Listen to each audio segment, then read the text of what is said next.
Shazia was the perfect modern mother, or so the world thought. At 32, she ran a successful Instagram page with 180K followers, posted reels about mindful parenting, and earned enough from brand deals to pay the rent of their 3 BHK in Bandra. Her phone was always in her hand, even when she was breastfeeding 6-month-old Zoya or helping 8-year-old Azan with homework. Her mother in law, Ammi Jan, watched everything silently from the corner sofa, lips pressed tight. The old woman had come from Bhopal only for a month to help after the second baby. But 6 months later, she was still there, quietly cooking, cleaning, and hurting. One evening, Ammi Jan saw Shazia filming a reel while Zoya cried in the walker. Beta, the child is hungry hai, Ammi said softly. 2 minutes, Ammi. This brand is paying 25,000 for one post. Azan tugged at Shazia's sleeve. Mummy, my drawing. Shazia angled the phone better. Baby, stand there, smile, say, Happy Children's Day sponsored by. Azan's face fell. He left the drawing on the floor and walked away. That night, Ammi Jan told her son Faisal, Your wife loves the phone more than her children.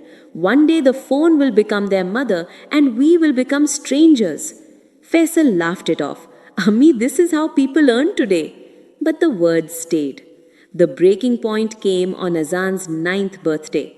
Shazia had promised a surprise party. She spent the entire morning shooting an unboxing video while the maid blew balloons.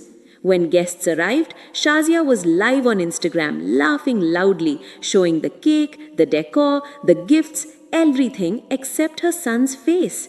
Azan stood beside her holding a handmade card that read, World's Best Mummy. Shazia was too busy reading comments to notice. Later, when everyone left, Shazia locked herself in the room to edit the video. Azan knocked once, twice, no answer. He left the card outside her door and slept hungry. Ammi Jan found the card at midnight. She cried the way only grandmothers cry, silently, so no one hears. Next morning, she made an announcement at breakfast.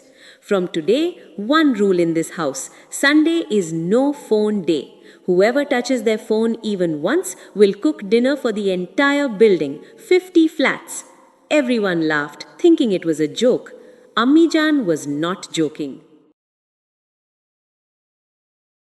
First Sunday arrived. Shazia woke up sweating.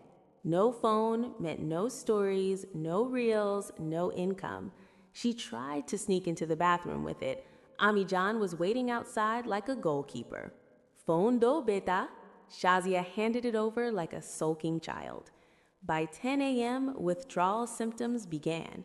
Hands shaking, eyes darting to the drawer where phones were locked. Faisal was the same. He kept checking his pocket out of habit. Azan and Zoya, however, were thrilled.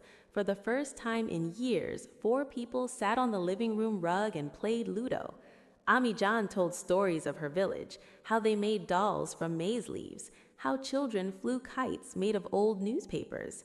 Azan's laughter echoed in the house like a forgotten song. At 4 p.m., the electricity went off. No Wi-Fi, no Netflix, no escape. Shazia sat on the balcony staring at the sea, feeling strangely empty. Ami Jan brought her a steel glass of ampana and sat beside her. Beta, when I was your age, I had 8 children and 1 kerosene stove. We talked the whole day. Today, you have 2 children and 1,000 friends inside that phone, yet you look lonelier than I ever was. Shazia wanted to argue, but tears came first. That night, after the building dinner punishment was forgiven because everyone had secretly cheated, Shazia gathered courage. She took the children and Faisal to the terrace. I'm sorry, she told Azan. I thought I was giving you a good life, but I was giving you everything except myself. Azan hugged her legs. Mummy, can we have no phone day every day? They compromised on every Sunday. The change was slow, but visible. Shazia started shooting reels only after the 6 hours when children were at school. Evenings became sacred. She learned to make the Bhopali gosht Ami Jan cooked. Azan's drawings no longer stayed on the floor. They went straight to the fridge. Zoya spoke her first word, Ami, while looking at Shazia in the eye, not at a screen. One Sunday 6 months later, Ami Jan packed her bags to return to Bhopal. At the door, she handed Shazia a small cloth bundle. Inside was an old Nokia 3310, the kind with a black and white screen and snake game. This was your father-in-law's. He never let it rule him. Keep it for emergencies only. Shazia laughed through tears and hugged the old woman. That night, Shazia posted one last reel. No makeup, no ring light, just her sitting on the rug with both children asleep on her lap and Abi Jan's hand on her head. Caption: I almost lost my family to 180K followers. Today I choose these 4 hearts over 1 million likes. Thank you, Ami Jan, for teaching me that the best filter is the one you switch off. The reel went viral, not because sometimes the most powerful content is the one where you stop creating content and start living. And every Sunday after that, the 3 BHK in Bandra filled with the sound of real laughter, real conversations, and the smell of real food, cooked slowly, without timers, without notifications, without hurry. The phones stayed locked in the drawer. The house finally came alive.